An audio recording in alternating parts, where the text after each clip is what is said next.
मुंबई गोवा महामार्गावरती अपघातांचं सत्र सुरूच आहे। मुंबई गोवा महामार्गावरल्या भरणे नाका येथील जगबुडी नदीच्या पुलावर इथाइल ऍसिड घेऊन येणारा टँकर जो आहे हा पलटी झालेला आहे। माझ्या पाठी आपण बघू शकतो की हे संपूर्ण ऍसिड हे या ठिकाणी नदीमध्ये या ठिकाणी एखाद्या धबधब्याप्रमाणे कोसळत आहे। त्यामुळे संपूर्ण नदीचं पाणी हे दूषित झालेलं आहे। जर या बाजूला बघितलं तर खेड शहराची नळपाणी योजना जी आहे ही आणि अनेक गावांची नळपाणी योजना या नदीतून पाणी पुरवठा केला जातो नळपाणी योजनेच्या माध्यमातून। त्यामुळे संपूर्ण नगरपालिका, नगरसेवक, नगराध्यक्ष या ठिकाणी आलेले आहेत। एकंदरीत जर बघितलं आपण तर हा जो टँकर आहे हा मुंबईतून लोटे MIDC या ठिकाणी येत असल्याचं समजतंय।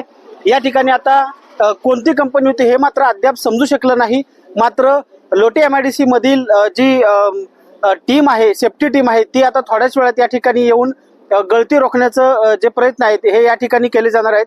मात्र सध्या नदीचं पाणी दूषित झाल्यामुळं किती गावांना आणि शहराला पाणी पुरवठ्याचा प्रश्न कसा होणार याकडे आता सगळ्यांचं लक्ष लागलेलं आहे।